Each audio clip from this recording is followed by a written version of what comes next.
Hey everybody, this is Rydo and we're back to the Lord of the Rings The Adventure card game. So we're going to do this one adventure called The Fords of Isen. Seems like other adventures would unlock, but maybe we have to do this first one first. Under the command of Lord Theodred, 2nd Marshal of the Riddermark and Sun King of Theoden, the Ryorim ride came from the Fords of Isen to intercept the great host of Orc marching south from Isengard, a gift of the traitor Sauron. I'm thinking this might have been a battle that occurred before the events of the Lord of the Rings, maybe hundreds of years before. You can definitely see there's a lot of proper nouns and names and jargon in general. And certainly that has been a complaint I've heard people say about fantasy books like Lord of the Rings, is that it is just a ridiculous amount of jargon that you have to wrap your brain around. Or if you just called the people Bob or Steve, it would make a little bit more sense.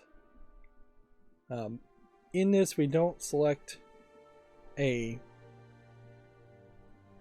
deck, so they're going to just give us a deck that probably grows over the course of time.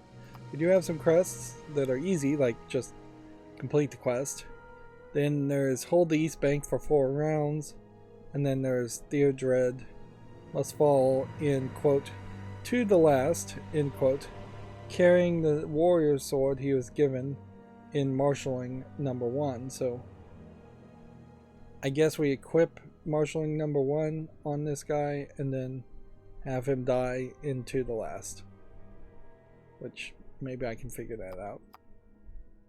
I also have a concern, certainly, that I'm going to just lose momentum as I play this game, both in interest in playing it, but also in just having anything to say about it. So I'm going to try to increase the amount of the speed I can put in each play going forward. So we may miss some things, or we may move at a just faster pace.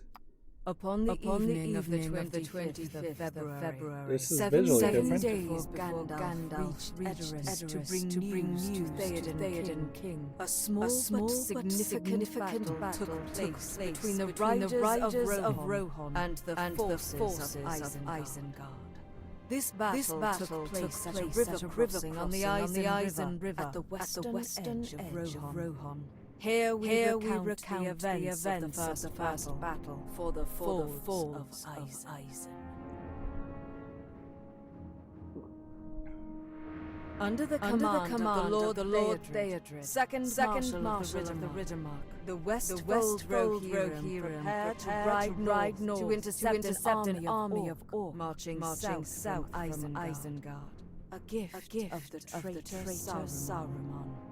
Theodred is accompanied by the Lord Grimbold and the Lord Elfhelm, soon to arrive from Edoras, with an additional 4 companies of riders. If these Orc cannot be stopped, they will cross the Isen and lay waste to all of Rohan. Well, that was very pretty background art and voice acting, but that was certainly a lot of nonsense as far as the phrases and names. Isen in particular, the only thing I know called Isen is the bad guy from Bleach, the anime called Bleach, which probably they took that name and used it in the English translation, and I'm sure in Japanese Isen is not really called Isen.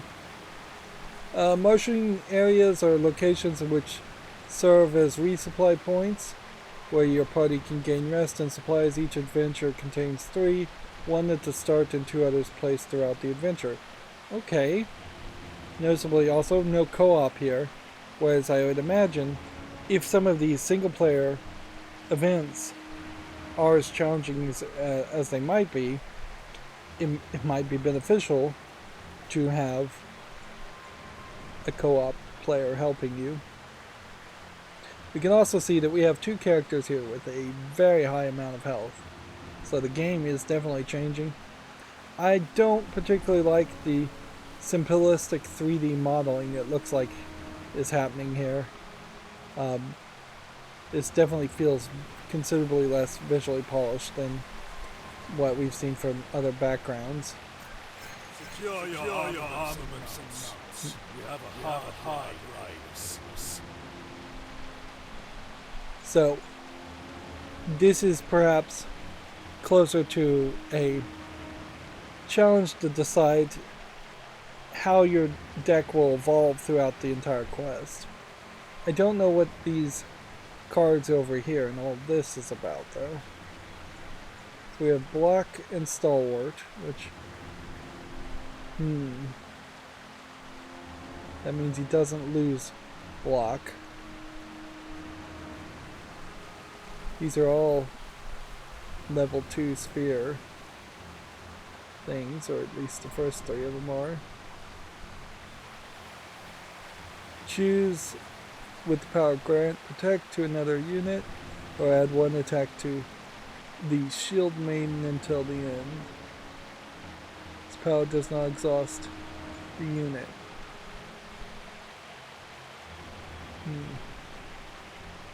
That might be good. Gains 1 attack and 1 power for each action taken this unit this round.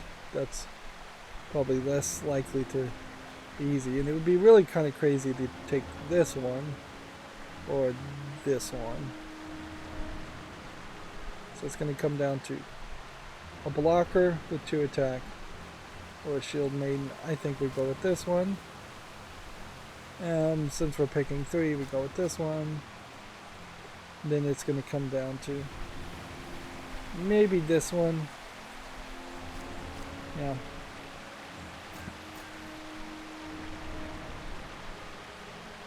Now, so this is kind of like a draft in Magic the Gathering, where you're being given a collection of cards and you have to pick some and then pass some along. Once per round, when the enemy is defeated, given at an ally +1 attack until the end and restore 2 health. I assume we're going to be fighting a lot of people. Give -1 attack to an enemy until the next end. That might be interesting. Just general ranged ability. Dust Mount Rider. If we get 1 Dust Mount Rider, we'd have to assume we would want another. I don't think that's the best move.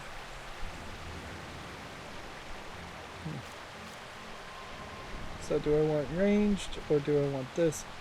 Mostly I think I'm just looking for high attacks. Wait a minute.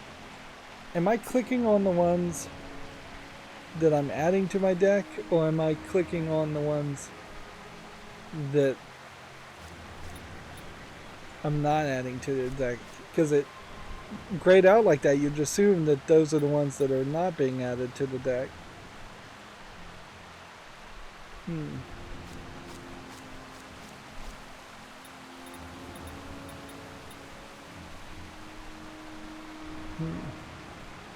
So yeah, I don't know what I've just picked.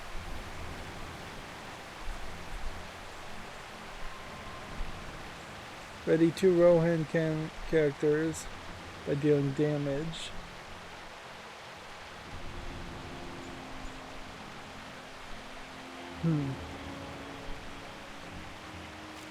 Take that, we'll take that.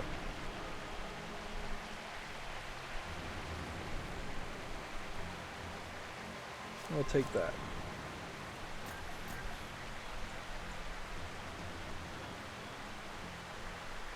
Cards remaining, 12 of 30. So we probably are making some progress.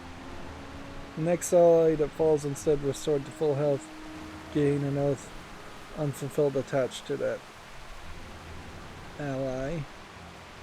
What does oath unfulfilled do? Well, I'm going to take Rain of Arrows. Next 2 allies that enter gain surge. I like that. After the next ally defeated.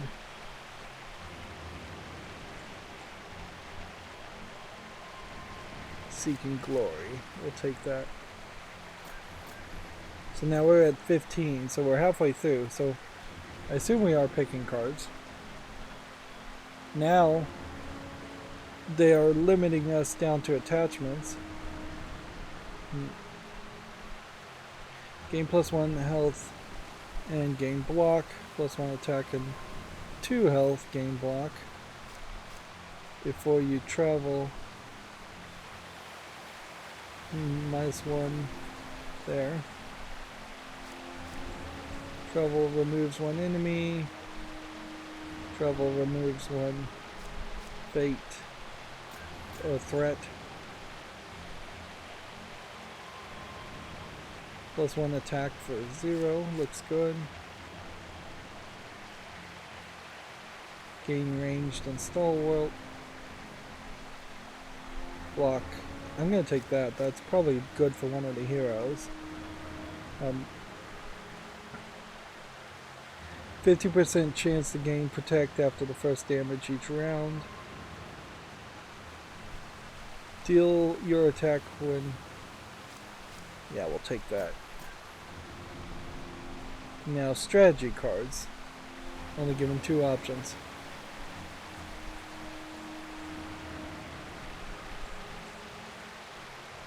This is probably better.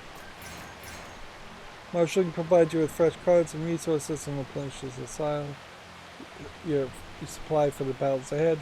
All unplayed hand cards are shuffled back into your deck, but any resources not spent are lost upon travel. Travel when you're ready to begin the adventure.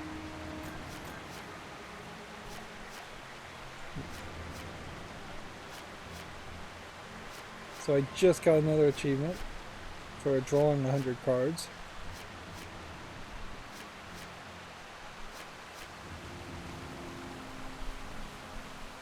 So we have 15 energy, and I guess you can't play any prep things. So let's look at this guy. If Theodred has defeated an enemy this round, restore 1 health to each character. Else you lose 1 health. Once per round, exhaust Grimbold and lose 1 health to apply his spiritual power to all objectives currently in play. Okay. So, let's think about this.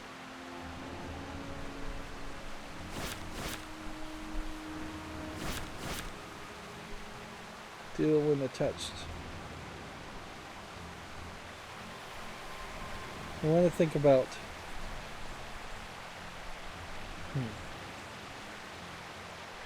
who is the best person to attack. I think we go ahead and put that on that. So that's his armor. So we can't put an armor on the other guy. We can, though, give this guy a weapon. So he has weapon and armor now.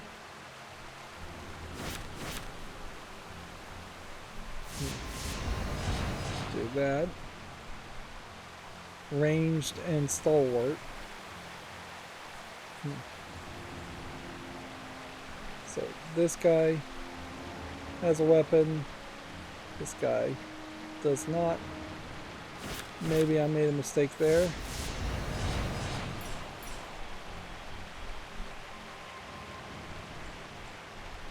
Remove 1 enemy when you travel.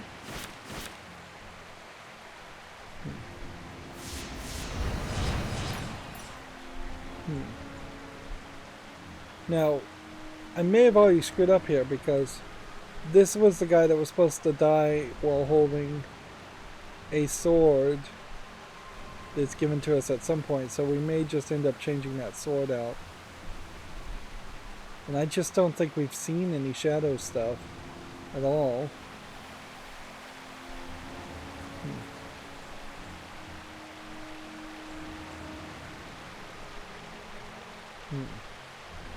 We don't have anything else. This guy has a special. This guy doesn't. So it does make all the sense in the world to equip that. Then, who's our best defensors? Block and stalwart for 5. By my sword you fall. And we can't even put it in block.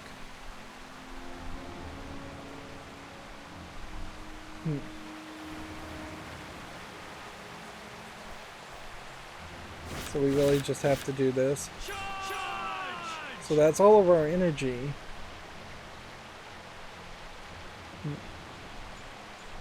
All unplayed hand cards are shuffled back into your deck, but any resources not spent or lost upon travel. Okay. So we did everything that we should have done, as far as I can tell.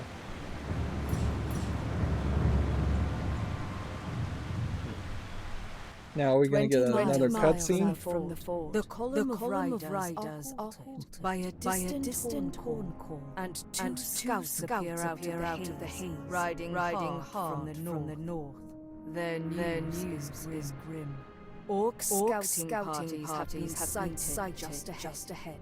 A second blast rings out, and battle standards unfurl in response. Then the formation sets out again. This time its pace quickening to a gallop. Perhaps the ride will not be so long after all.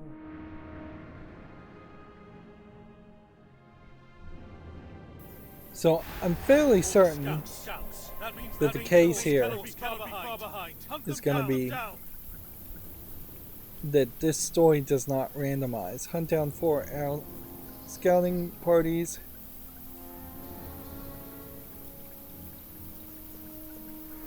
Add 2 random Rohan units and 2 events to your deck. Is that useful? I mean, theoretically, I guess having more cards would be useful. Seemingly, we have only 15 instead of the 30 you normally would have.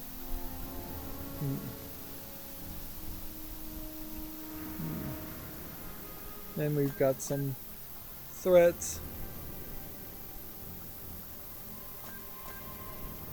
This wizard in white is Saruman, I believe.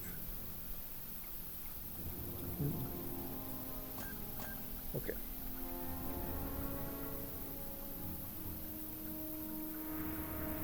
Restore 1 health to each character.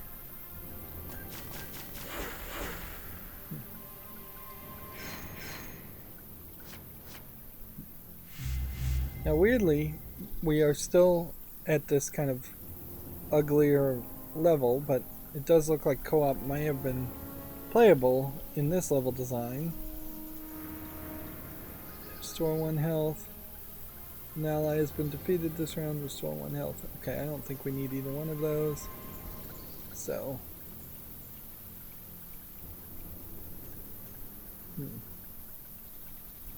We've got a stealth character that we can't attack.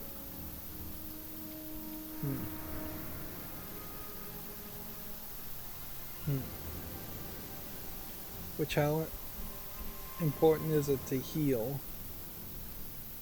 Potentially. This one has block. Seems like when we travel we remove 1 enemy, which may not be useful here.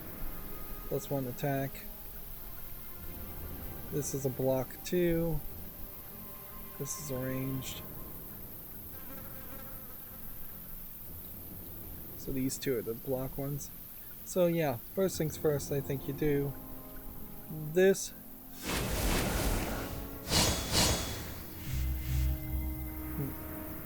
Weirdly, the stealth did not kill that character.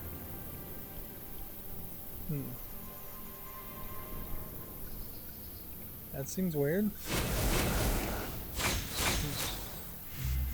And going in block mode didn't matter.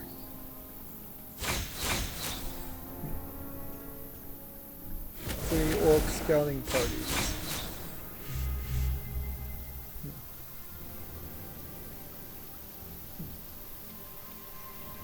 Okay.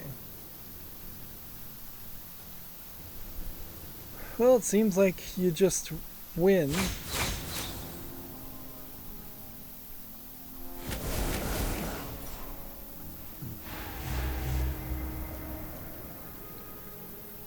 White Hand Patrol. Our stealth character. Guess we'll play for this.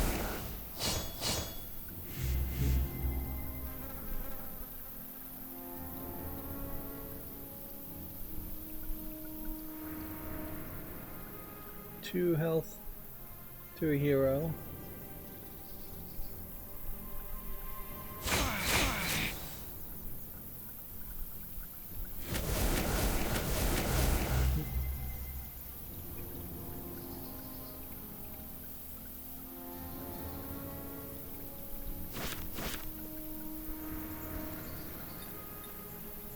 It's really early to be healing.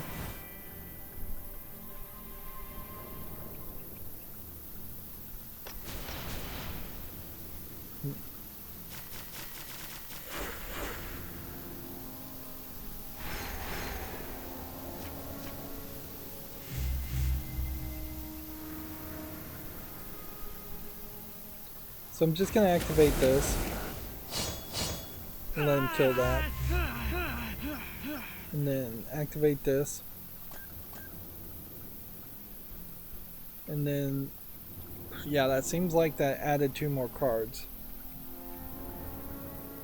Now Ride to War, what is that? Add 2 roll-on units and events or attachments to your deck. This fate event can be used a maximum of 4 times, with each use increasing the next cost by 3. Okay, so I could go 2, 4, 6 and just let this guy do whatever he wants. Which, okay.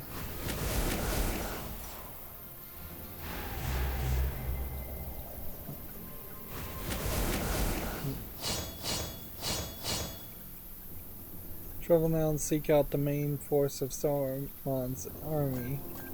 You've completed the goal from this location. Travel now to avoid the looming threat. So I didn't even have to fight.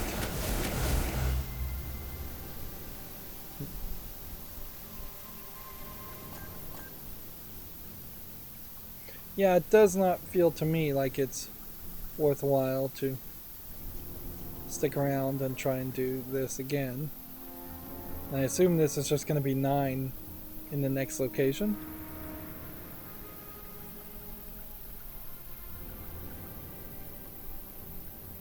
This escape expecting trouble card's not one you really would want to play. Playing that, it's not also one I want to play.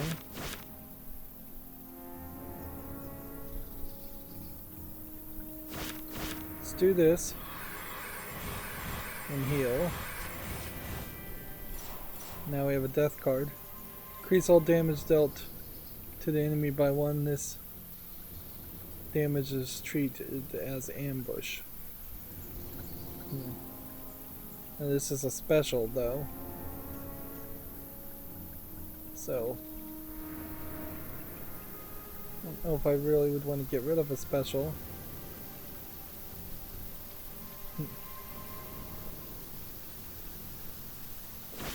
But let's go ahead and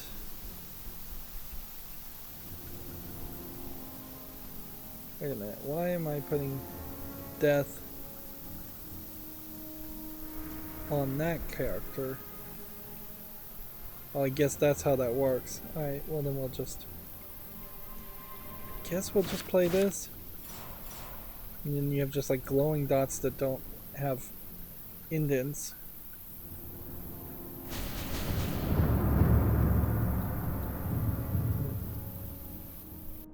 Swords drawn. Spears Not a very spread. long The battle. Rohirrim on the edge of war. I imagine there's just Spread out several of across them. the plain below them is the army of Isengard, sizable in number and well fortified.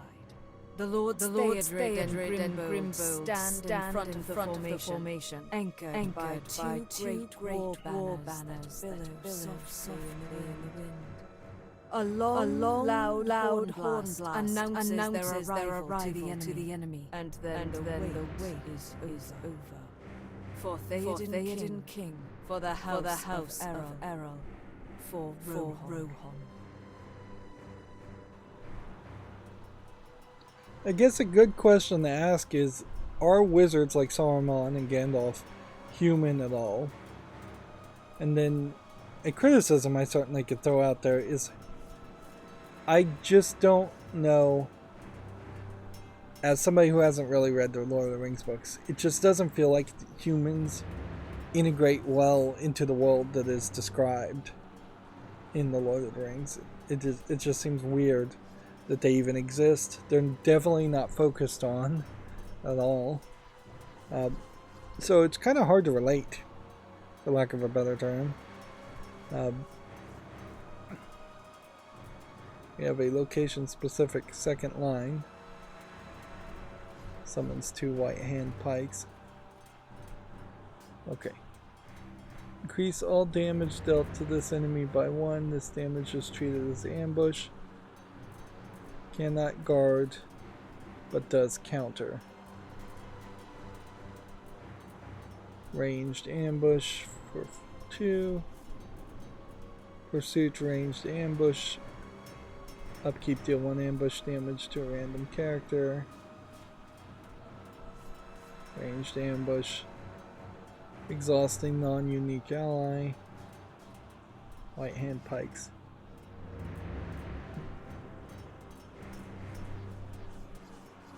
Deal 2 damage to a non-damaged character. Okay.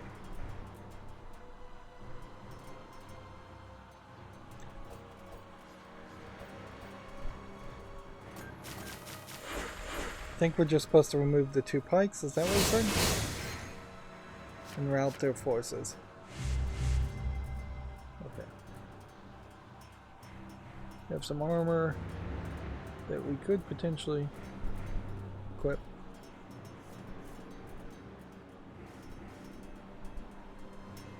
One less resource next turn if we get Surge.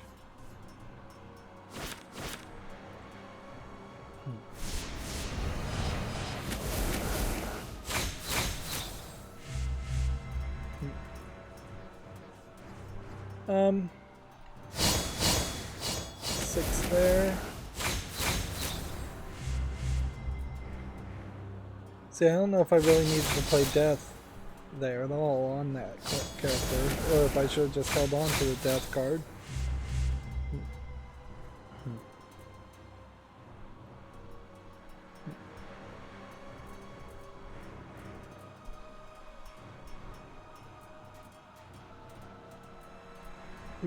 Lose 1 to apply your energy to an objective. I don't know why you would lose a health to apply your energy to all objectives currently. Yeah, that wouldn't work right now.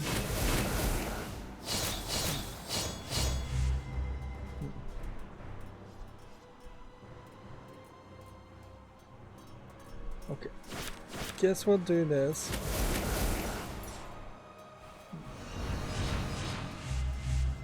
Then I guess we'll do this. I offer spear.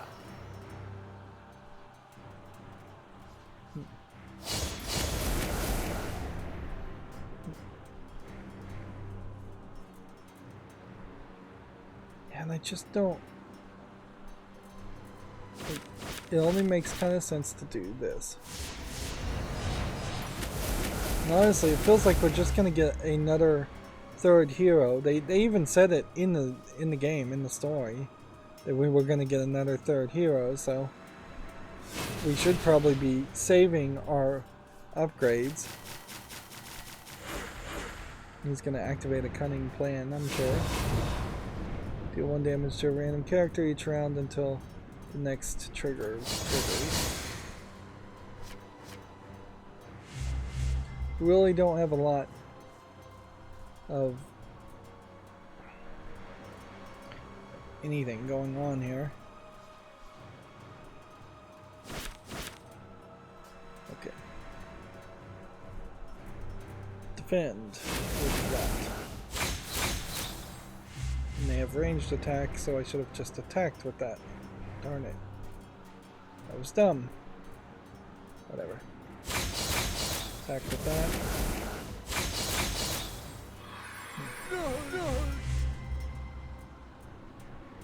Attack with that. Rout their forces.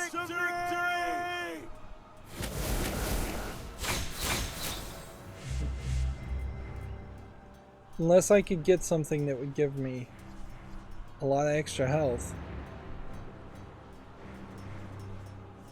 It seems to me like this character's going to struggle to survive. Could put my resources towards that, add more cards. Or I could try and attack something. Probably best to attack this.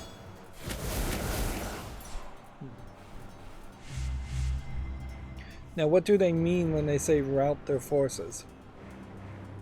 What does that boil down to? We'll play one of these. Since even if I had just ended the phase, it wouldn't have mattered.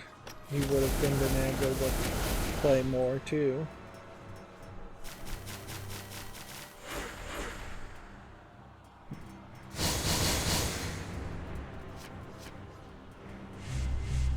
Rain of arrows, deal 1 damage to every enemy. Is now the time to do that?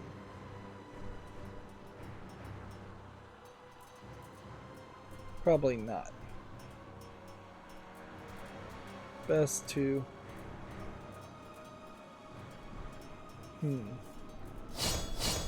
just take out people. A gift from Sauron, a Rydo approaches.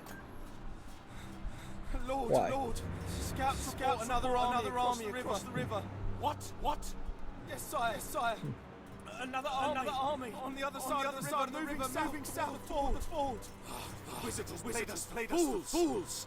Get word to Lord Grimble. Pull all riders back. Go! Second army has been spotted on the opposite banks of the river, heading south from the ford. Disengage your forces. Traveled now. Fall back to the ford. You've completed the goal for this location. Travel now to avoid the looming threat.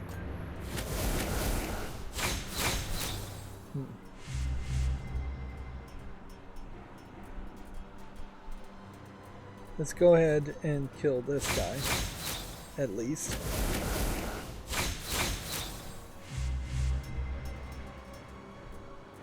And then I'll play this. And then we'll attack this. Then we'll attack this. Really would like to see some health increase. Now, if I was to put this in block mode, I probably couldn't travel, so in that case I will just travel now. I should be able to put it in block mode, then travel. The Rohirrim are able to disengage. I want to be a little more careful. Minimal loss. It would really suck to just lose now and have to start all over again. Against Saruman's second army. However, Uruk-hai are dispatched to hamper their escape and delay their arrival. I don't feel like Lord of the Rings really explained how the elves got turned into orcs by Saruman. Defeat all enemies or resolve breakaway. Move 5 from breakaway with 3 energy. Another way. It's probably the best way to do that. This is like a 14 though.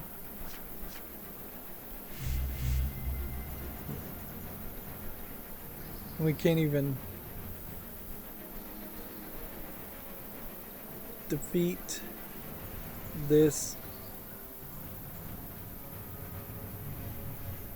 Let's see, each player's action removes from the total, it seems.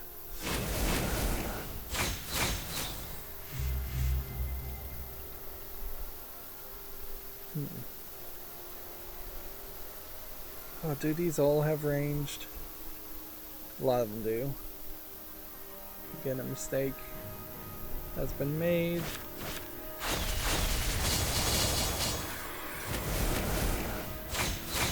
I didn't think the ranged arrow would attack that.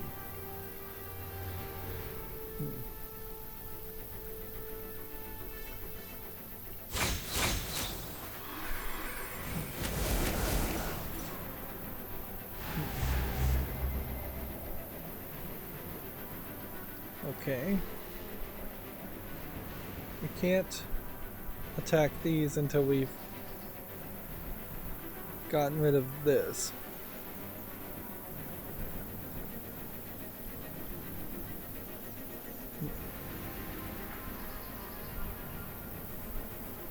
I can't attack this even until we've gotten rid of this.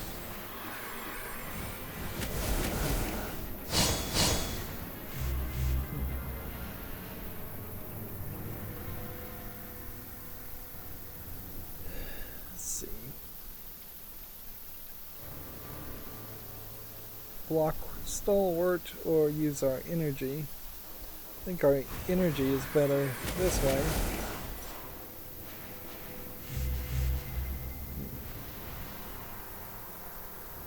So I guess that means we'll try this guy's ability next turn.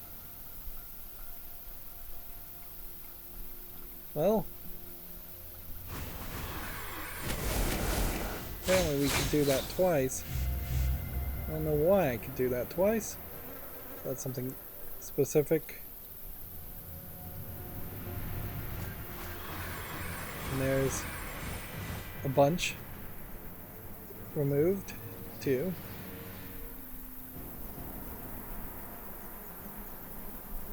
Just in the face there.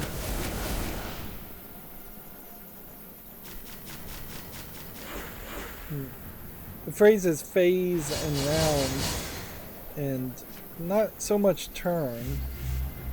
Kind of confuses the whole situation.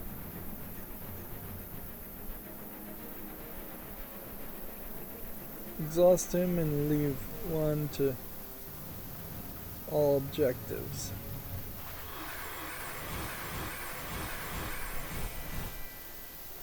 Travel to break contact with the pursuing forces.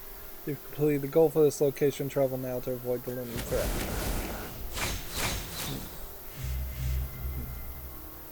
So using that ability took damage to him, and it did not fill up the fate meter, which is what I would have liked to have.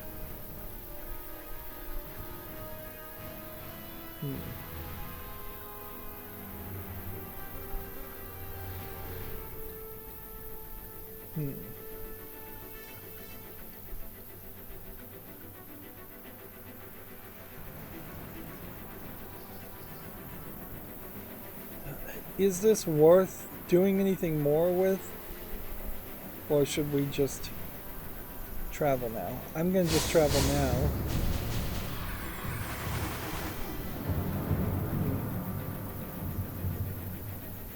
2 miles out from the ford. Grimbo and a small vanguard force wheel their mounts to stand and face the trailing Urukai still hampering their retreat, allowing Theodred and the remaining riders to continue to the ford unhindered. Okay, that was kind of short. Interesting that they used the phrase miles when it... Yeah, I wouldn't have been surprised if they had done a whole new unit of measurement. Defeat or turn back all enemy pursuers. No resources are gained at this location. And noticeably, we also only have our character Grimbold here, which feels like things just happen because the story wants them to happen instead of based on what the player of the game is doing, which that doesn't feel particularly fair.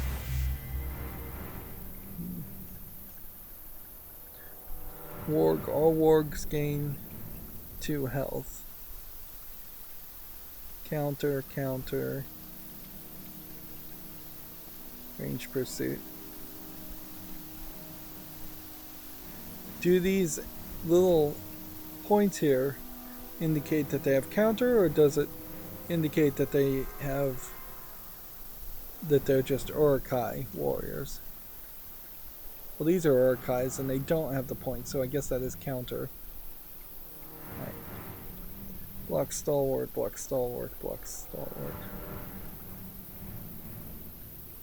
In this case, block does make a lot of sense.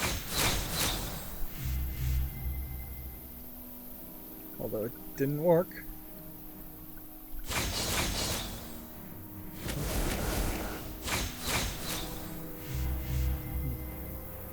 So we don't have any energy to play, any resources. Resources also kind of a weird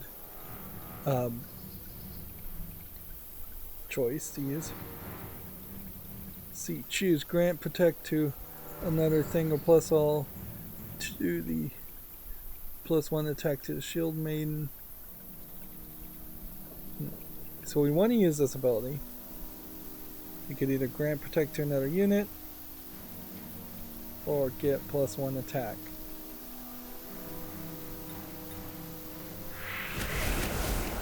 I think +1 attack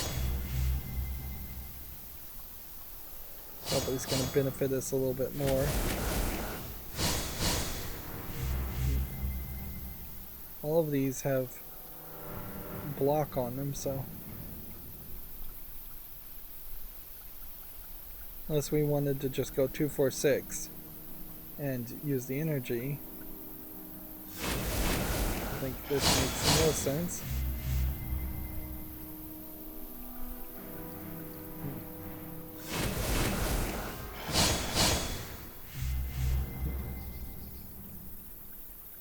Okay.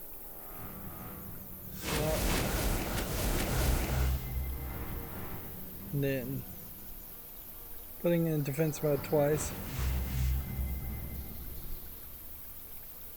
Well, that didn't seem to work. So you have to use its power first, then put it in block mode.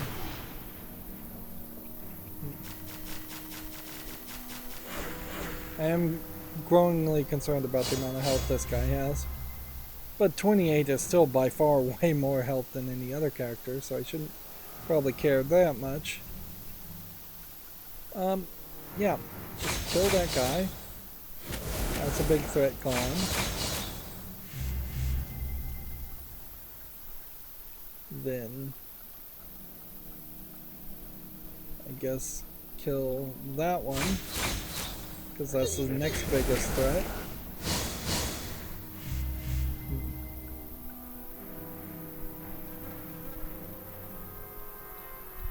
Okay. So this then stalwart, and he's passed. This, go ahead and activate this, and then this. Hopefully that means this will carry over to the next fight.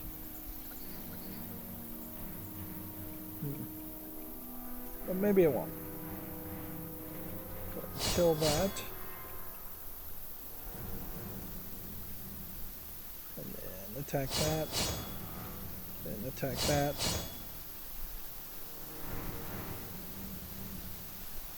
And is there a real reason to end the phase or anything? No, I think let's just finish it. Make haste travel now to reach the ford. You've completed the goal for this location. Travel now to avoid the looming threat. Yeah. I think it makes a lot of sense to just travel.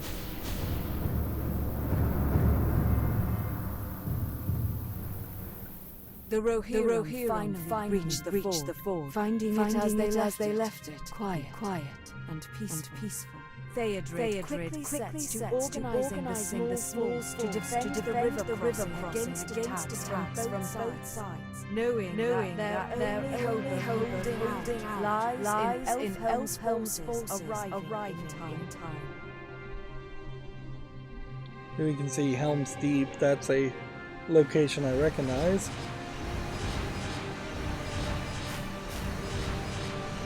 What is going on with all these characters? Dismount, burn, no use to us here. Grimbold, station your men on the west bank. I will take Eye of force either bank if overrun.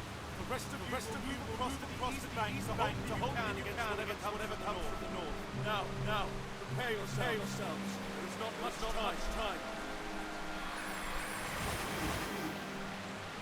time. And then this is marshalling location number 2, fortify your ford against incoming armies.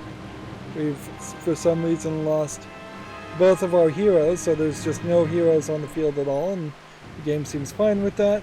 It also just kind of feels like we're still playing, even though this should be a respite section. This is also that exact same ford, it's just in shadow and looks even worse now.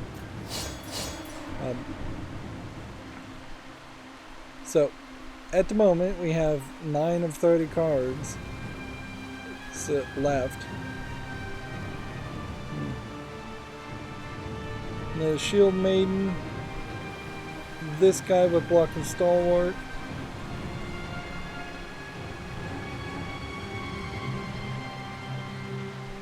I think we'll take this one. And then we'll take this one. We'll take that one.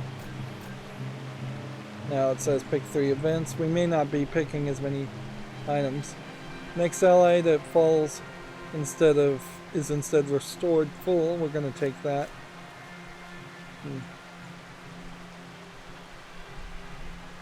And then the death card.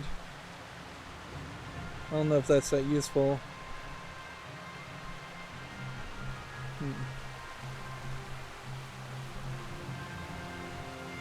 We'll take this and we'll take this.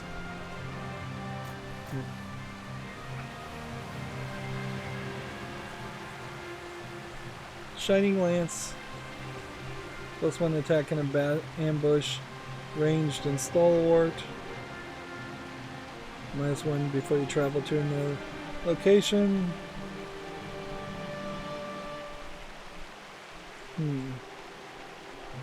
It is a special for allies only.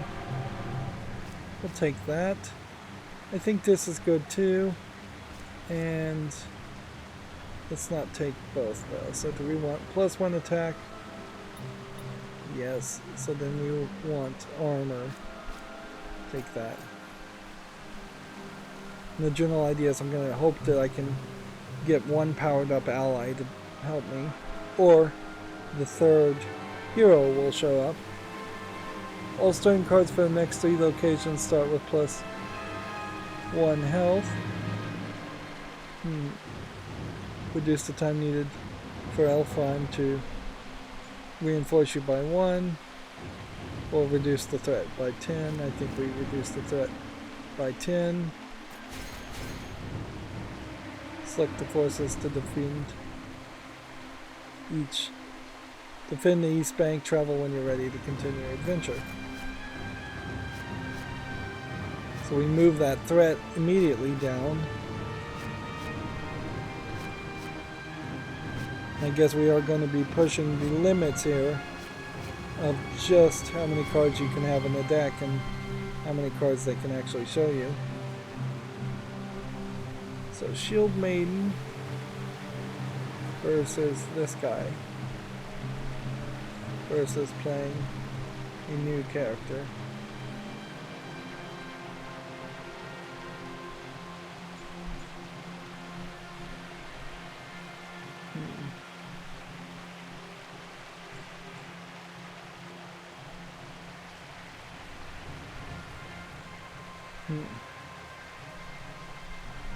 block, gain 1 attack.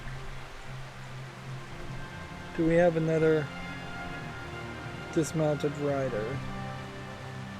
Yeah, so if we do this, and then we do this,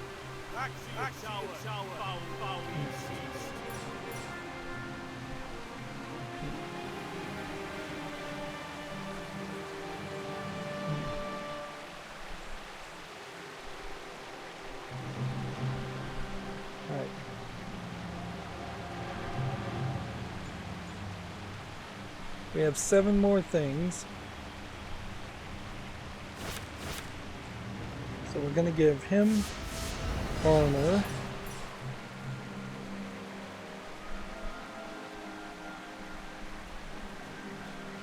And then +1 in ambush when attacking. Or stalwart. I think we'll give him that.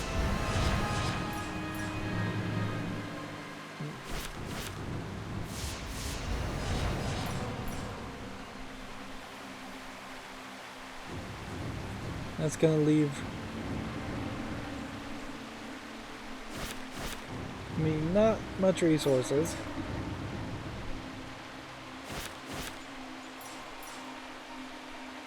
Yeah. And these can't like attack or anything, so now it's just going to come down to, can we put them in defense mode? We can't.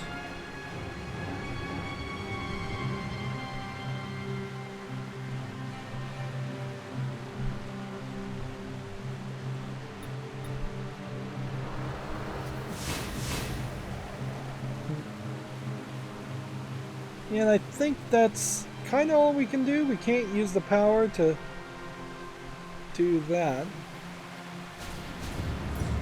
And so now our entire remainder of our hand goes back in our deck.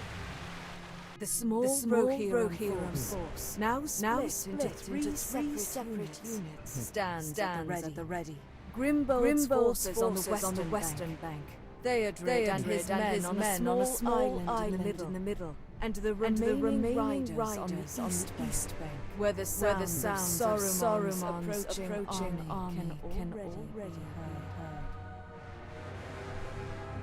This background art doesn't look like something you could use multiple times.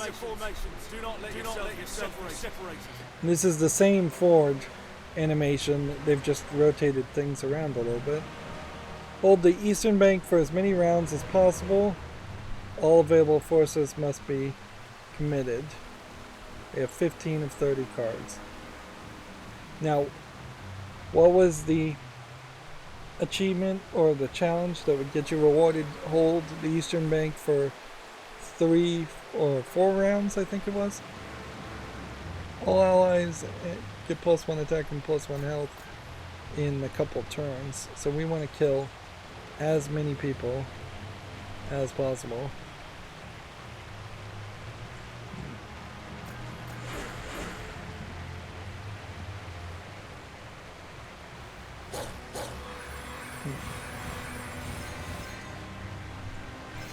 This guy has like 10 health. And see, this is the eastern bank, so I don't even think it really matters on this. I think we are literally just going for glory here, so we probably should try and activate this also. But I think eventually we will just be overwhelmed and overrun. And when we are overwhelmed and overrun, we will either take the remaining forces on in a different way,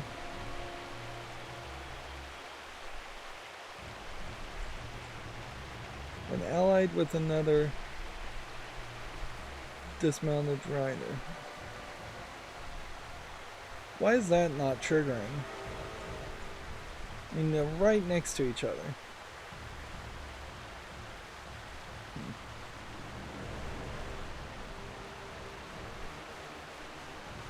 This one has block, so being a defense position makes a lot of sense.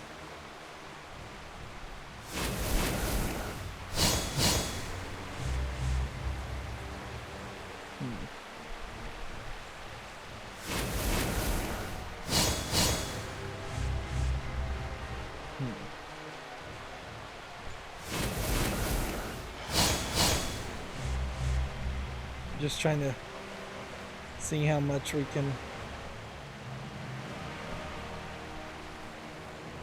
save here.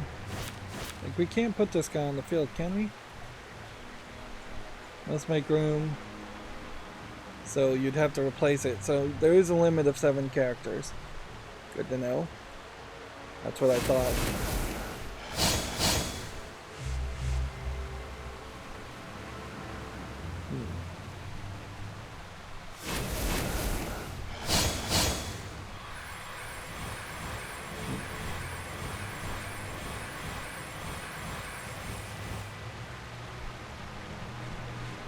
So that was my preparation being triggered, healing everybody.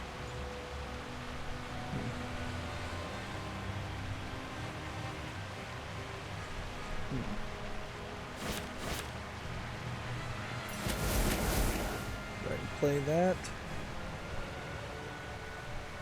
And then go ahead and block.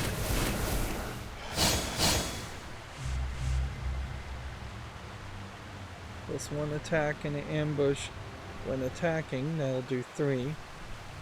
So that should kill that.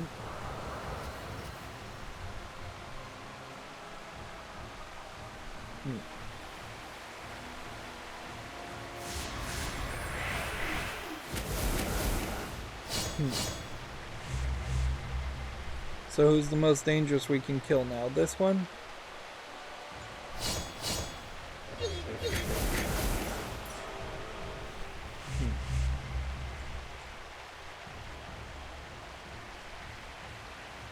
Is there a better move to do than just that? I think that's probably our best bet.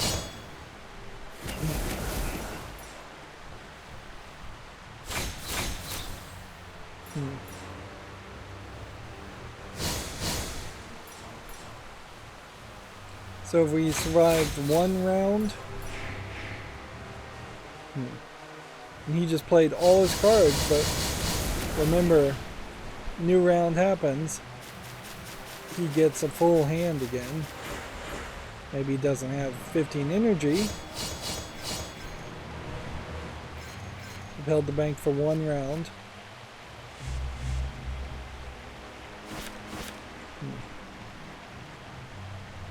Exhaust the next enemy that injures. Deal 2 to an unwounded enemy.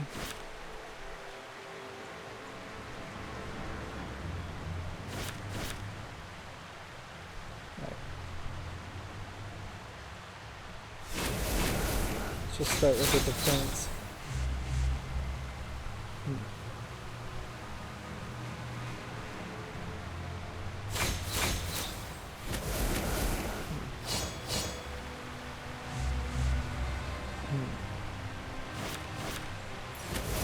See, he's got like a massive amount of energy though.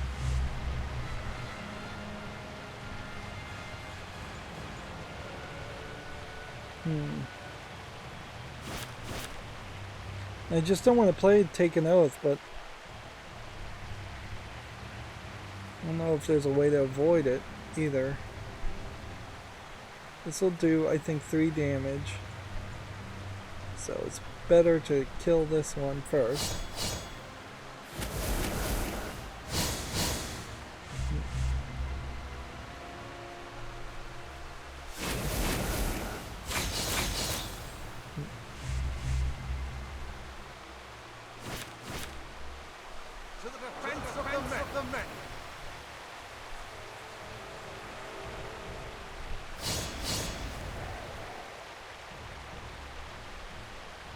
Okay.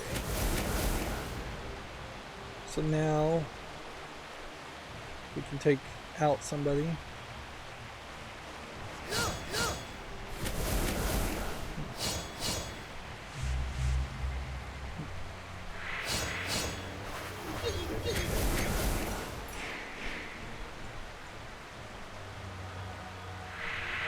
Now enemies have just gotten extra health. And we'll just play it. I mean,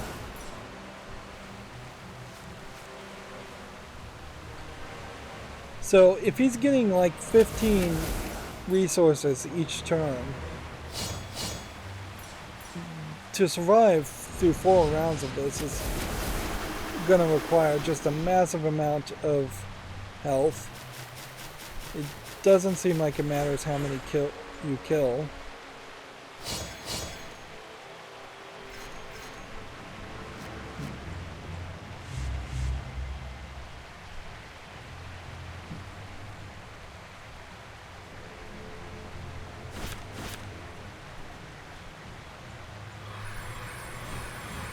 And sure, I can heal a bunch of people, and then I can make progress towards an achievement for healing people.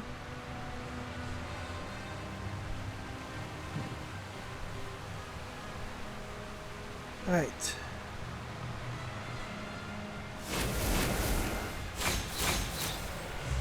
Defense mode doesn't seem to matter.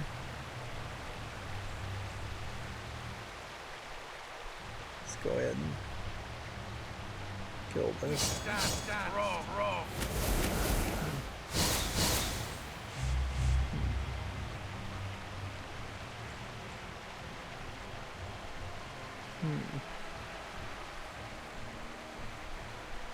What's the next big threat? Probably this one for 2, or this one for 2.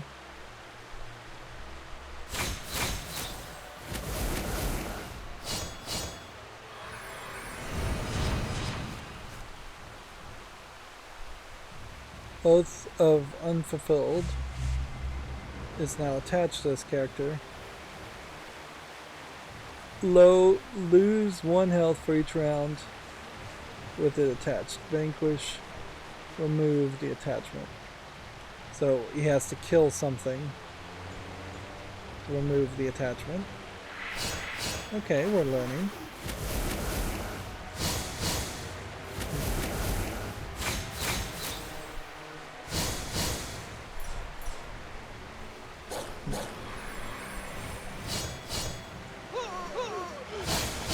We've held it for 2 rounds now.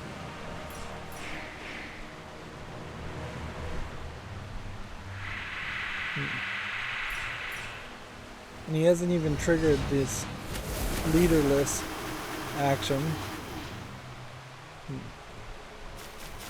All allies lose 1 health and 1 attack at 22.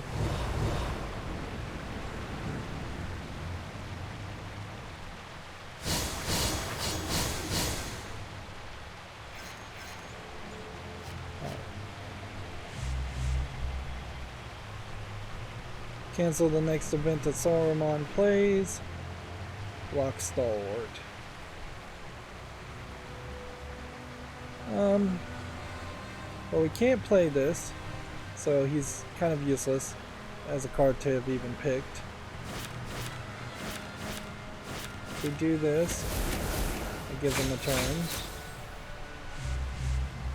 So now we're down to just being able to do this.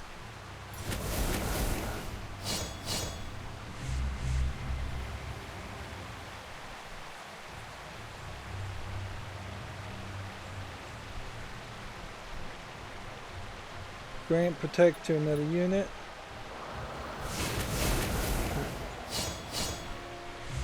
I guess. See if that works.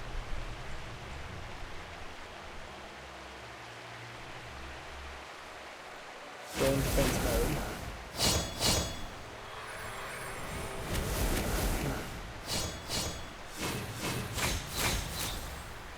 So yeah, I seriously doubt I'm not gonna die when he's got 2 more things he can hit me with.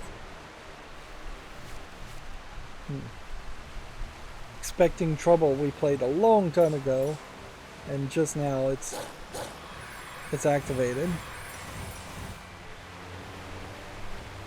We canceled the next thing.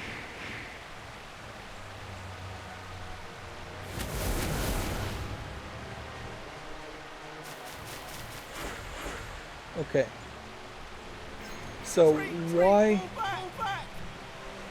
You've done all you can. Your remaining East Bank forces retreat to the south. So we have 7 cards, 1 in our hand, 1 energy. We made it maybe 3 rounds, probably 2. And then it just automatically makes you travel. Saruman's We're making more progress towards achievements. Before Each couple minutes. Meanwhile, across the ford, Saruman's western army has reached the western side of the river. Now Grimbold, strength of the west fold, must hold, or the battle will surely be lost.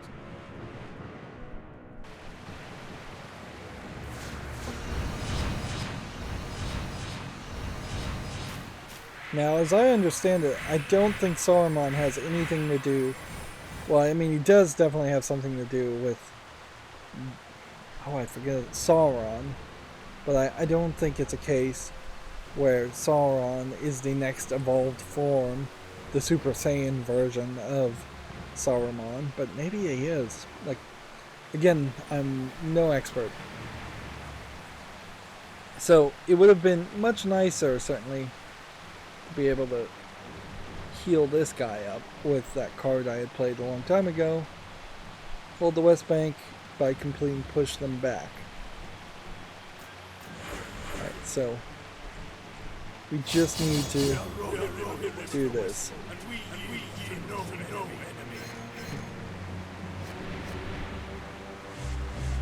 Okay.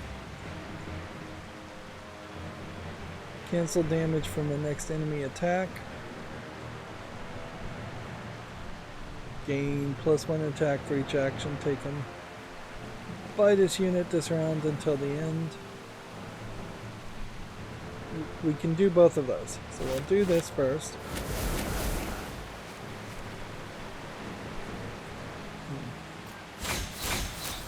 We tried to hurt him. That didn't work.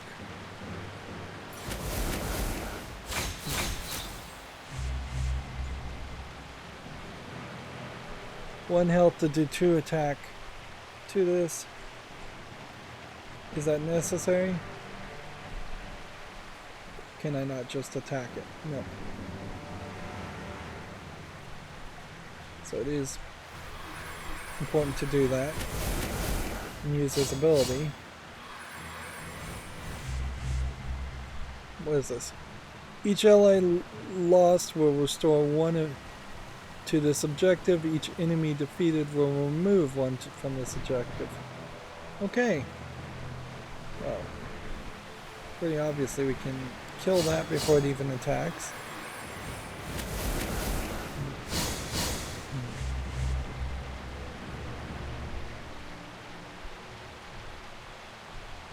And then guess we'll attack that.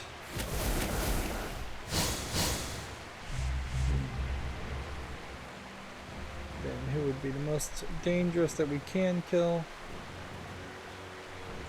And we could kill this with this and this.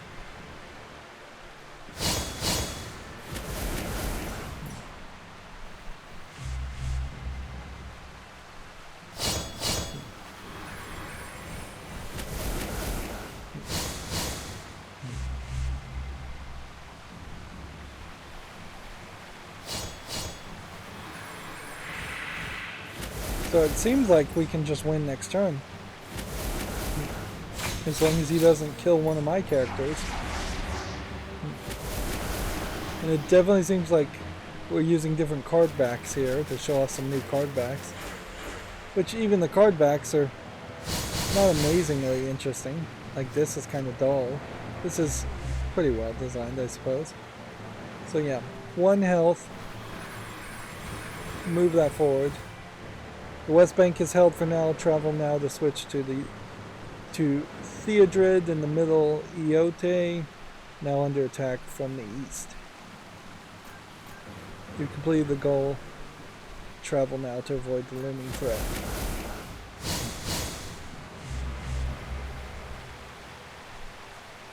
Yeah, I don't think that there's a great reason to do anything more unless we were going to take the wrath of 3 hits here to try and do that, which maybe that makes sense, but then he'd also start to play things too, and he's got like 6 energy, so let's just save some time and just say no.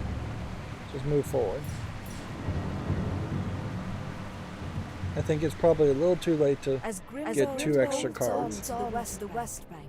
In the center of the fort, upon a small island, the most dangerous of Saruman's eastern forces descend upon Prince Theodred. Low on both men and supplies, he must do his best to hold until Elf can arrive with reinforcements.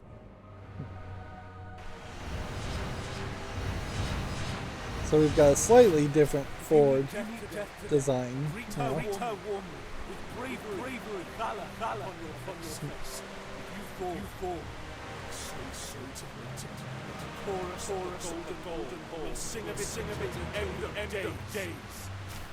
That's a lot of text, a lot of dialogue there. See, and I don't know if these characters have been added from the characters that were left over from the 2 other sides. We only have to defeat 4 enemies to hold, which that doesn't seem that hard.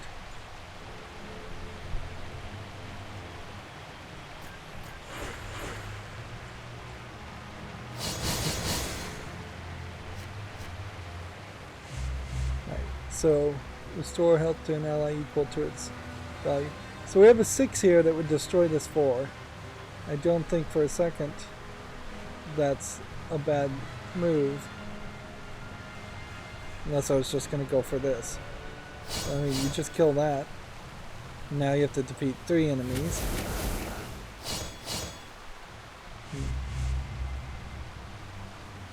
So, who next has the smallest amount of health? That would be this 4.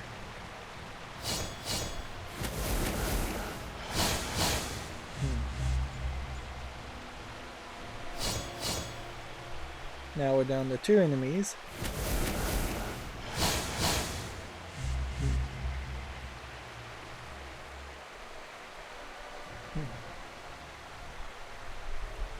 We can play this also. We've got enough to defeat a 5, but then this would make it 6, so let's play that.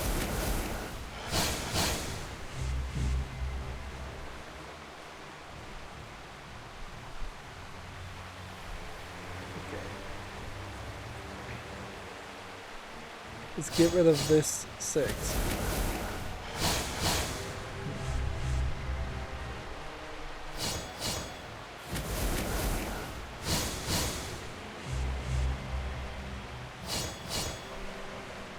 Now we only have to defeat 1 enemy. So yeah, there's definitely a scenario here where this would have been a lot more difficult if we didn't have a good setup, or if this guy was much closer to dying. He's still equipped with that warrior sword, and I guess that's the sword I'm supposed to have him equipped with. I think that's what I was supposed to do with the sword. I'd be a little upset if it turns out I was supposed to somehow remove the sword from the character. I'm just going to take it easy and attack that guy.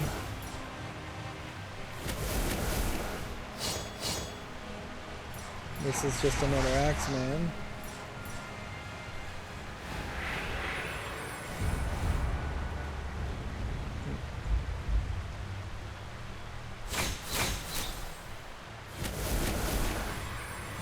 And I just don't see a way that this guy wouldn't survive and kill something else.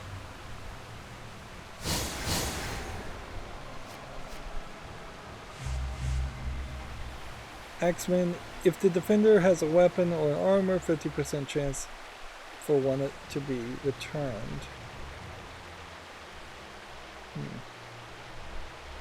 Interesting. So he can equip them with things and get things back.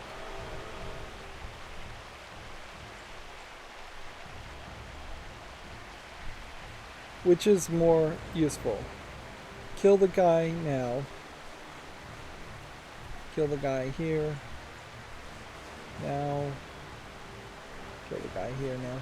Let's just kill the guy here now. There are too many. Travel now to rally all your remaining forces to you. You've completed the goal for the location. Travel now to avoid the looming threat.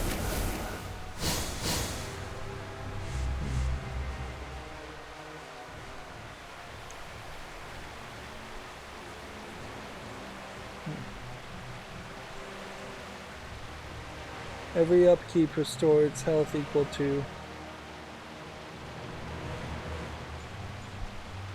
its. I'm just gonna put this on here, and then that's gonna hurt him, and then I'm gonna travel now.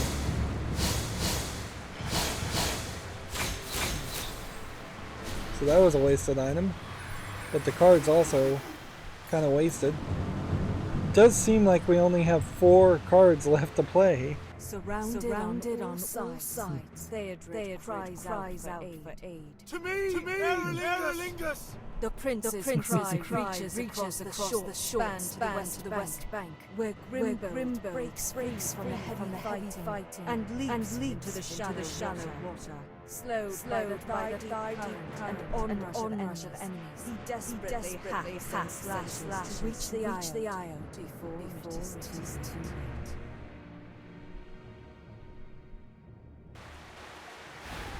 Aerolingus being definitely a word that sounds dirty, thus me chuckling at it.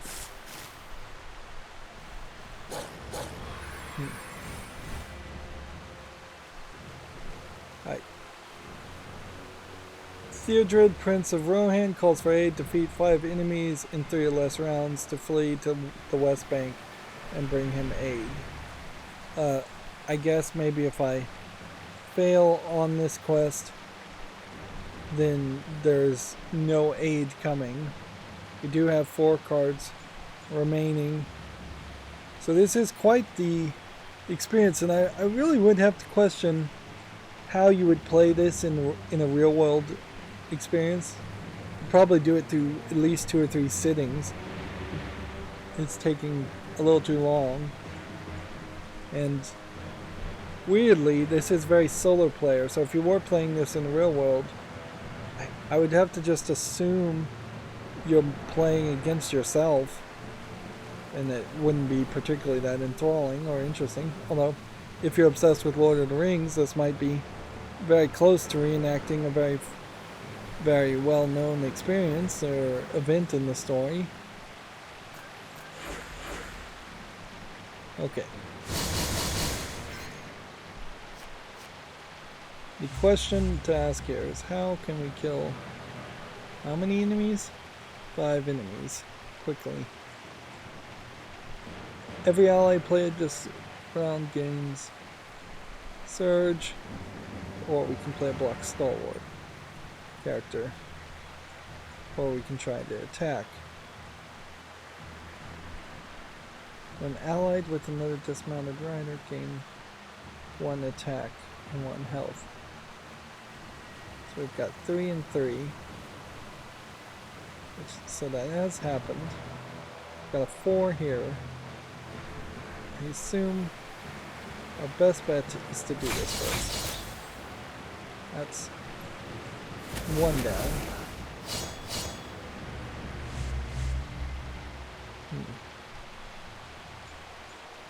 And then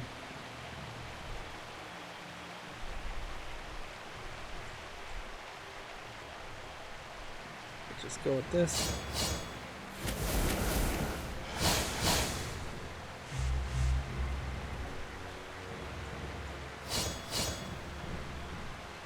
That's 3 down.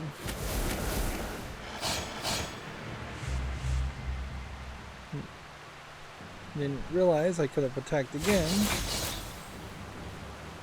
That's 2 down. So it does seem like we're probably going to be able to win here.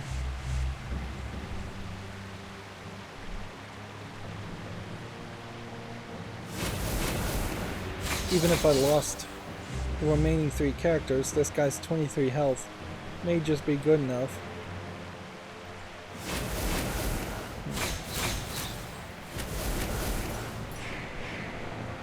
Will of the Tower. Each character has guard, and an unexhausted enemy makes an immediate attack. What was that said?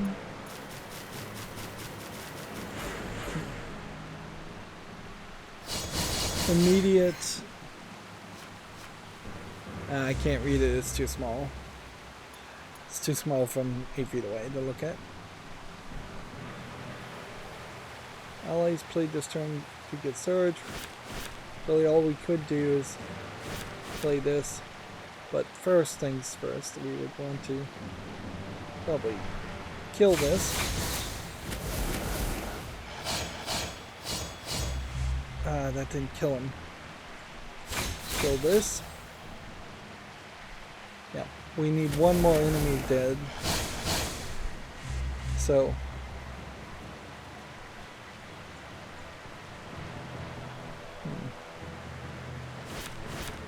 I'm just gonna play this. I'm assuming each of these men show up in the next battle. So the best we can do is kill this. When an enemy is defeated, give another ally +1 and restore 2 health. Alright, another ally would be this guy. Travel to bring aid to the prince. We've completed the goal for this location. Travel now to avoid the looming threat.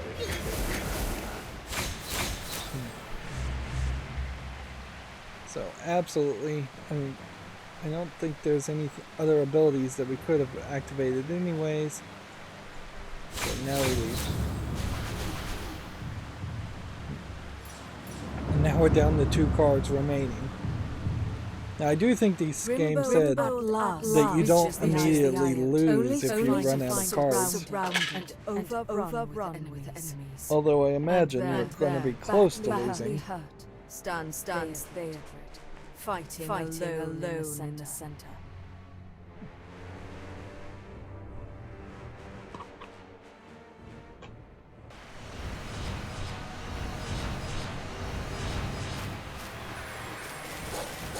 So,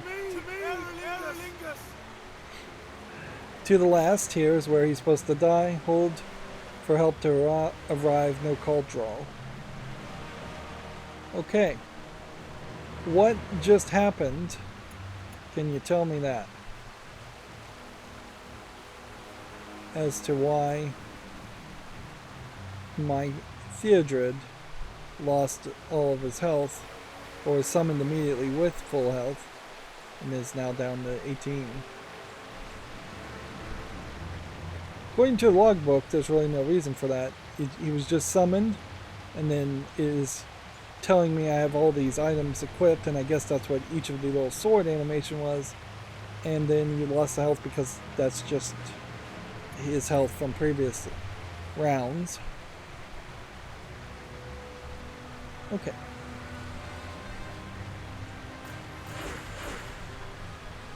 So we're going to be attacked regardless.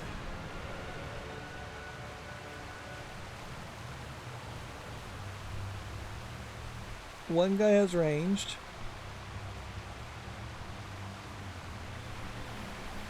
One has stalwart. One has stealth and ranged. So I don't think we can attack that guy anyways. So it's probably just better to attack this guy and kill him.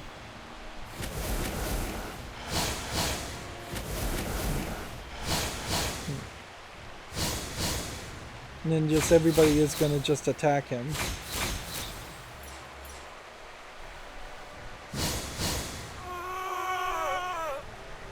The prince takes a vicious blow to his side, no longer able to stand. He drops his weapon and crumples to the ground.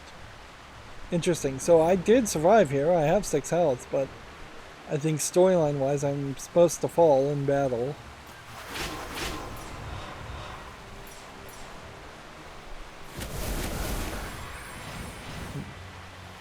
And I think storyline-wise there's something here now that we've lost that sword, and that sword shows up like later in the story.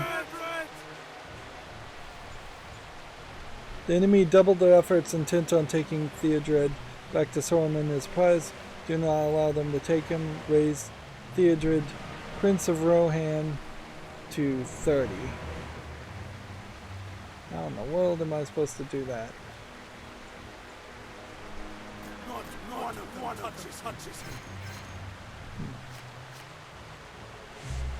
There's our last 2 cards.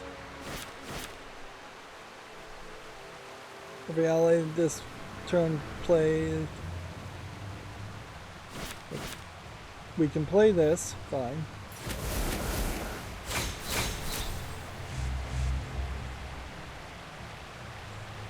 And then what? How am I supposed to protect this guy at all? Like, it makes no sense at all.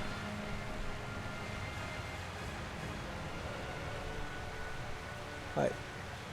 Theodred, Prince of Rohan. Oh, so it's not this one, it's this one. Let's see. Costs attack. Can attack. What is that saying? With 15 to 30. For each enemy in play, reduce by 1. For each enemy defeated, increase by 1. If the objective reaches 0, mission failure. So why in the world is it on the other side? Okay, we need to defeat enemies then. We need to defeat 15 enemies. And it kind of doesn't even seem like this guy matters if he dies or not. This guy feels like he's gonna die too.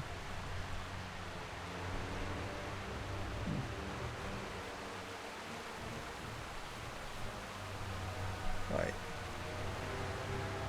First things first, let's take out one of these guys. I think that makes a lot of sense. Once per round, when an enemy is defeated, restore 2 health. Let's go ahead and do that for this guy. Alright.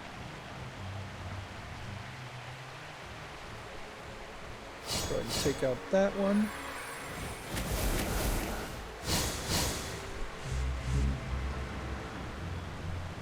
Okay. We've got a 4, and we've got a 2. I think that works well.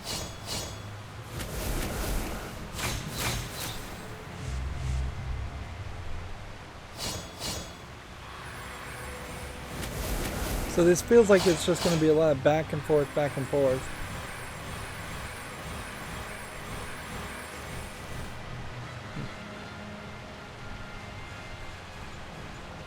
And that gave 2 health to this guy. And for some reason I have more resources. I guess I didn't spend my resources because why would I spend my resources on something that's not even going to be useful? Come to think of it. I think it makes a lot of sense just to put that guy in defense mode.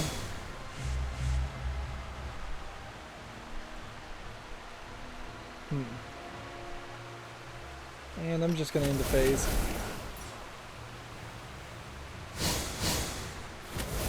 And there's just nothing else I can do. Suddenly the sounds of the horns ring out across the fort, splitting through the sweat and defeat like a silver spear. The enemy halts their relentless attacks, raising their heads to the east.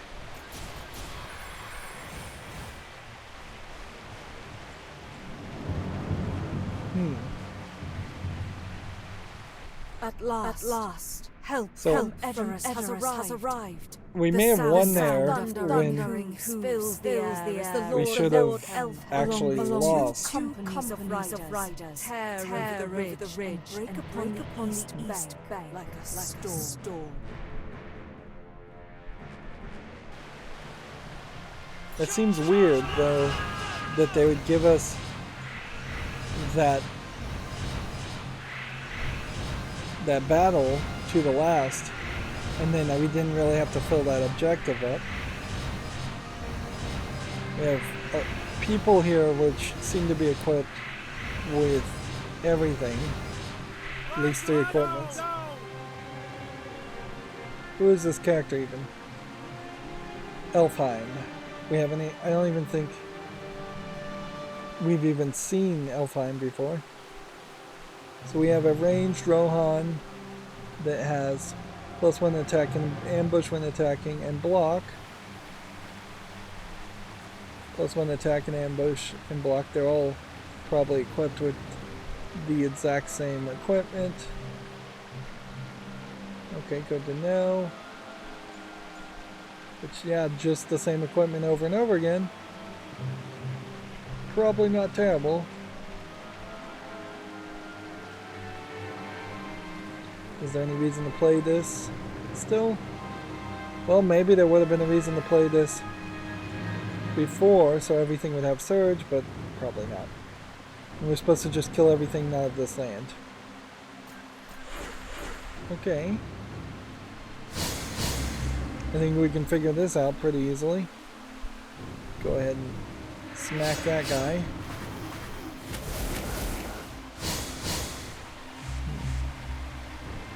And then, how do we want to play this otherwise? Probably just smack this guy and kill him.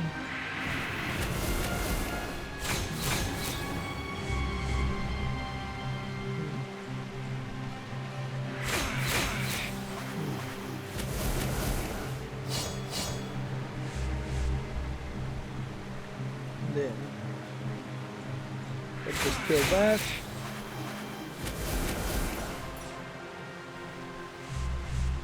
Then go ahead and kill that. Remember, these get +1 attack when they're attacking.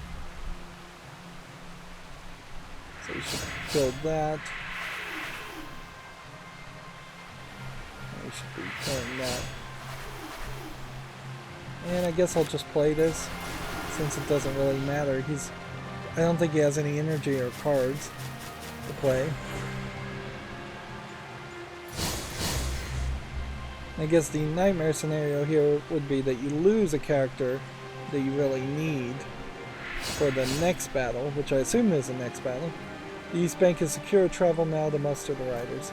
You've completed the goal for this location. Travel now to avoid the looming threat. Did it really need to repeat itself like that? Well, you know what? While we're here,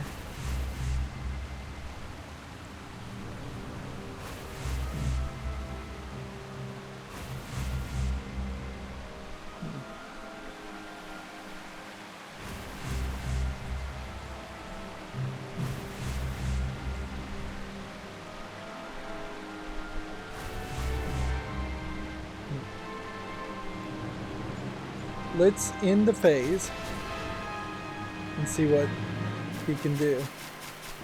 I don't think he can do anything.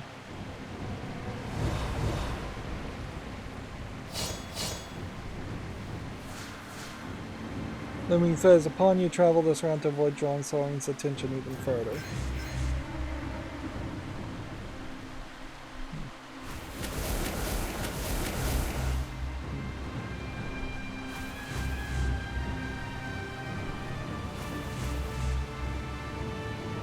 Could have given Protector character in that case. Now we're at 12. And so that's given us 4 new cards, resources. And if I was to get even more resources, I don't think that would unlock anything more. Plus, I definitely wouldn't want to do that, so let's just put the rest of these in defense mode and see if that helps us any. I imagine it won't, but it's worth a try. Making more progress towards achievements. With the East Bank now secure, Elfhelm quickly marshals his forces to him. It is decided that he will leave one company of riders to hold the Eastern Bank against any counterattack. And those remaining will ride with him to take back the Eye and Western Bank.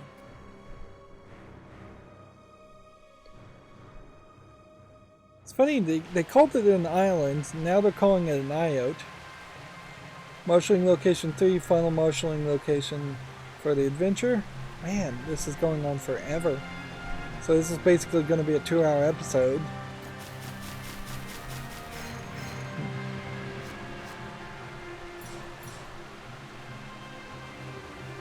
So select 2 strategies. All characters next location start with protect.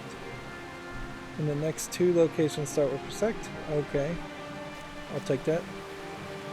3 dismantled riders, dismounted riders. All characters for the rest of the game gain counter. Move 3 random cards from Saruman's deck.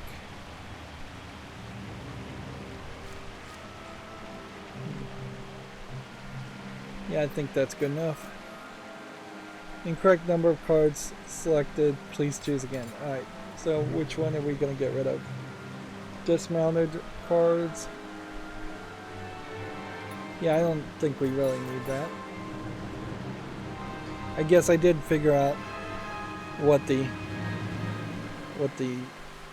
grayed out meant, in that you actually are selecting the cards. When really it shouldn't be grayed out, it should be highlighting like this is.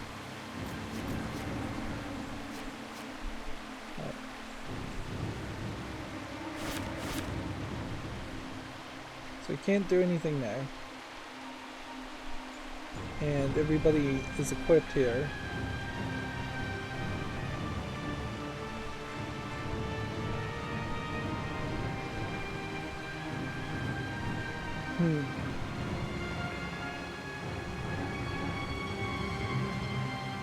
I really don't see a reason to potentially, like,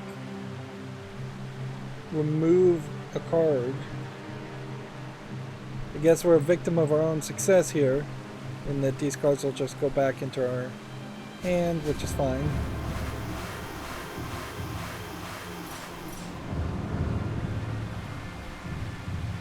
You draw 2 cards per deck per turn anyway, so you'll get all 4 cards back in 2 turns.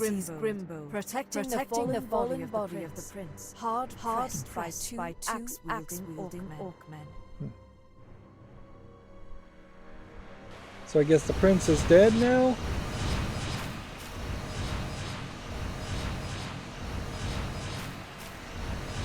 Well,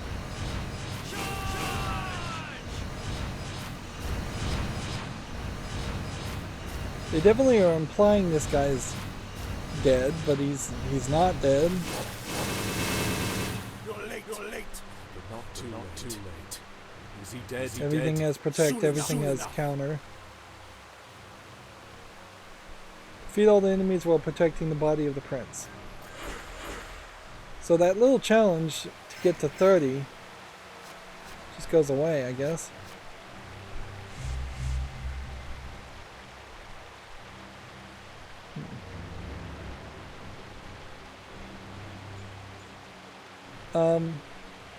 We've got defense. Vanquish removes a random treachery. Doesn't make any sense to equip this guy at all. Ranged and stalwart versus +1 attack. Ranged and stalwart. I think you just win here. Really. This gives you +1 attack, so you attack here. Maybe he loses his defense.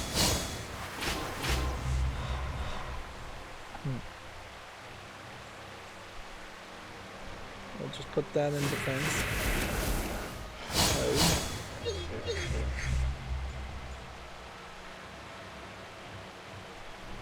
And then we've just got anything we want to potentially kill that.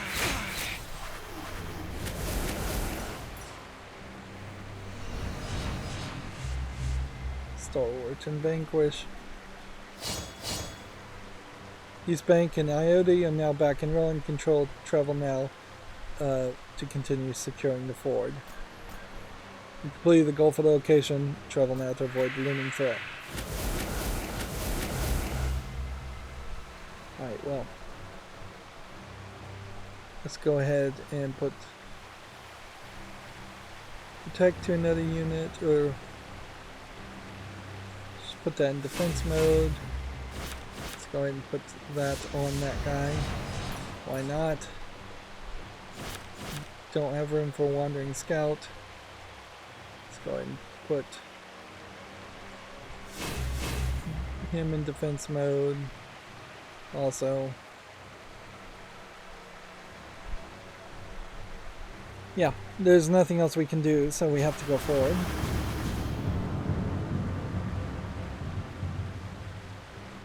As night begins to fall, the This is remaining a forces of long battle. as the enemy groups upon the western bank, readying for another assault. Cursing Saruman through his clenched teeth, Grimbo steps down to the cool of the river and heads for the west bank. Yeah, I don't think I'm a particular fan of the just massive amount of descriptive text that and large battles in general. I guess I just don't know of any other form of entertainment where I've really engaged with giant, large, warlike battles. So it just comes off as a little exhausting and a little ADHD. It's definitely not the single hero narrative that you get in a lot of stories. Whether you're talking ancient Hercules type stories or modern superhero type stories. Even in Marvel Endgame, that's kind of a great example of where people felt like it was just too much in that final battle in Endgame because they had to get so many different people on the field and show off so many different people. Even here, there's 3-4 major characters being focused on. Alright, so we're supposed to drive the remaining enemies from the ford. Okay. Think we can probably do that. Do we have to actually protect the body? It doesn't seem like there's anything there around that, but whatever. We just had somebody disappear. I don't know why. Alright.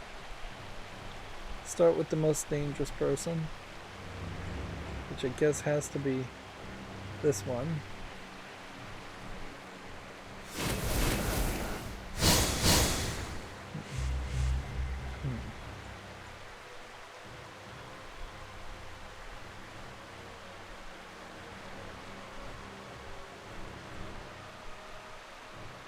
This gains 1 attack when attacking.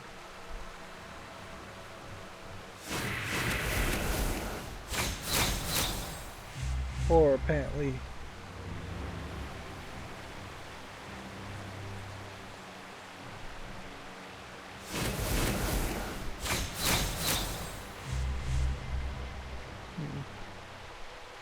this guy doesn't seem to be surviving it much.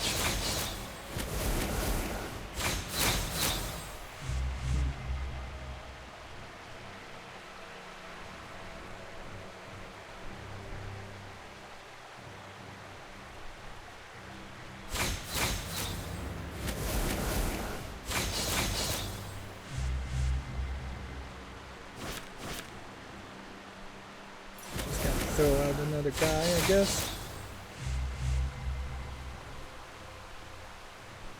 Go ahead and kill that. Give an ally +1 attack until the end and restore 2 health. Interesting. Can we do that for that guy? No. Can we? Who can we do it for, and who would it be useful for? Probably that guy.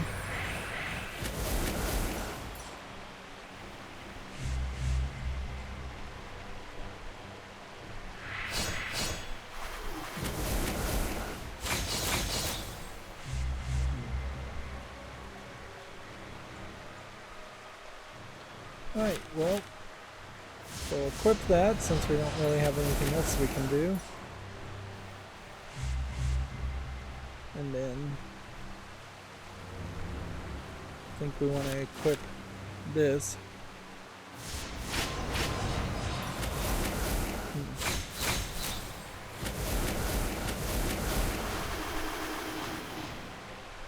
There's no fate thing here or anything like that. So I think we are just trying to kill everybody. Which, that might be way more difficult to do than it seems. I wish there was an animation showing here when a character is gonna die. Otherwise you have to kind of know it's gonna get +1 attack. Suddenly out of the coming darkness a distant harsh horn sounded, and the enemy's assault upon the west bank ceases. Is that because I defeated that one character, or was that just because I defeated enough people? They give up their positions and retreat, seemingly fading into the darkness. We won. And I got an achievement for progress towards an achievement. None cry out victory. Though they know their losses are great, they have held the fall. As night overtakes them, they hear Lord Theodred utter his last words. Let me lie here to keep the thoughts until the air comes. Who's Aomer? Man, you really have to have recently read the books, I think, for some of this to make sense. Now, how much fellowship points are we going to get from this? We're at 2,225 right now. I think we deserve, after nearly an hour and 50 minutes of gameplay, somewhere around 10,000 points at least. Quest rewards so far are 0. But we did unlock Galadriel as cards, so maybe that's a big deal. Who knows? I'm still not a big fan of this sphere animation. I mean, you definitely could have done something with that, but it really just feels like it's 3D rendering experimentation on the part of an animator instead of a final product. We've also unlocked the card back. This gold card back, which is not particularly interesting, and this white hand card back, which is a little more interesting, but I guess you can just play with that on any deck you want. I guess there's no limitations on card backs. We will have gained 200 fellowship points for each challenge you complete in this quest, and we can see there is literally no challenge there. And then we got 500 points for starting off with this character and this character, and then ending with this character and this character. But since you can't select decks in this adventure, you'll never get this 1,000 points again. So we're getting a pathetic 1,000 points for an hour and 50 minutes of gameplay. Which, if this was the last bit of DLC added and they had assumed that most people who bought the game brand new had already unlocked everything, maybe that makes a little bit of sense, but generally why not be more generous and then let the latecomers do this experience and feel like it was worth their time. Honestly, this doesn't overall, as far as the way they've set up their game and their interface and the fellowship points and the marketplace, this doesn't feel like that was a valuable use of my time. And I can't say I really appreciated the story that much when I don't understand it, and it's full of characters I don't recognize, and it's just telling a tale, probably worse than how it was told in the books. So the biggest thing, I guess, that we could have potentially unlocked would be another story. Otherwise, it just does kind of feel like this game was somewhat abandoned as far as this way of play. The only thing I didn't achieve would have been to hold the East Bank for 4 rounds. That was fairly difficult, so I don't see any reason why you would ever want to play it on any higher difficulty, particularly if there's no reward for that, and it doesn't seem like there is. We did... Theodred must fall in the to the last carrying the warrior sword he is given in marshalling number 1. We do understand what that request was, and we managed to do it just out of, I guess, mostly luck. But yeah, there's nothing else here. Adventure, story from lore. There's nothing else here. And let me just double check the DLC on the Steam store page. The soundtrack is the only piece of DLC. Some products are excluded based on your content preferences.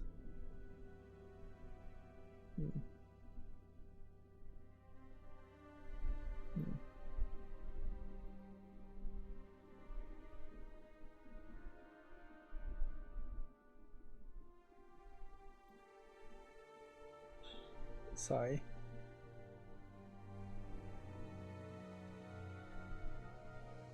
Yeah, I'm looking, having apparently to click and modify my content preferences to see if maybe something else would happen. It's probably excluding things I already own. Yeah, that's probably what it's doing.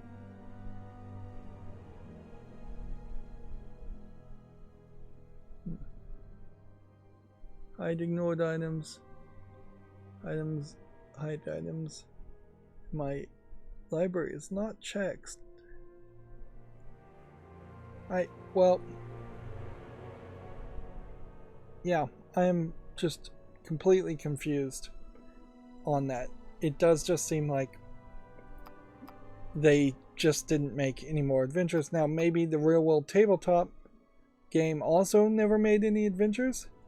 Maybe there is something slightly different as far as the idea of campaigns, which I think maybe campaigns makes a little bit more sense anyways, because then unlike adventures you can select your decks and you have more of a reason why you would want to play the game multiple times, and it does seem to me like the quests are going to be split up more. So ideally what we would find out is that it takes about 2 hours to go through all 5 of these quests, not 2 hours to do each of the quests and then another 2 hour per quest for this Shadowfall and another 2 hours per quest for each of these quests. Hopefully the game is not that long, although I don't have a lot of faith around that hope because we just aren't anywhere at all with the customization. And if we did unlock anything new, we really wouldn't be able to tell. This is kind of the game where if you were going to make a definitive edition of this, it would make a little bit more sense to randomly unlock things with just every single victory. Every time you finish the quest, you would just get a random reward. Okay. So, we now have this new card back. Sure. We'll select the card back. And maybe that is better explaining why some of these cards can't be purchased. But the idea of them saying coming soon does seem to be inconsistent with what it really should say if it actually unlocks when you do a reward. And so you can change Sauron's card back separately. But it does seem like there's only 3 images here, so if we unlock any other card back for Sauron, then we'll know that extra things appear when they unlock, instead of them all being shown with just a lock over them. I wouldn't be surprised though if this is it for Sauron card backs. But that doesn't help us anyways as far as the artsy stuff, in that we still need 50,000 points, fellowship points, ridiculous amount. I just don't know how you'd even get 50,000 without grinding to the extreme.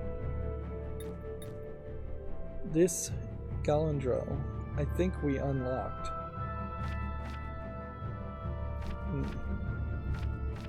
And there seemingly is alternate art, which, man, did we account for that? No, I don't think we have. So if there are alternate art versions of cards also for 1,000 on top of 50,000 to unlock the cards, and that alternate art is not shown in the storefront or the customization section, man, it really does just seem like you would be paying for days and days and days. And I guess maybe if you really love this card game and there were actual people playing multiplayer, then maybe you'd get a lot of points playing that way. But for a game that is effectively just a solo game now, I mean, that's all it really could be. It feels like you're just going to have to grind like crazy through the tutorials, because that's the only thing that is paid in fellowship points, even slightly well. Well, the hope will be, certainly, though, that it doesn't stay that way. And that we do find, when we do this campaign, we will have a better result, a better reward that we earn through fellowship points. Overall, though, I guess I have to say, we're going to power through each of the remaining parts of this game and play them once, but I probably am only going to play them once. I don't see it being worthwhile to grind out just to unlock cards. There's basically only 100 cards in this game.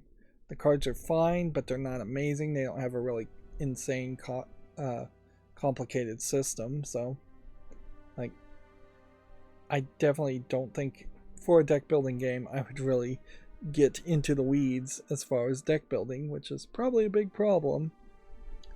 Anyways, that's going to be it for this recording. As always, I ask you to like, share, subscribe, comment, and watch every second of my videos.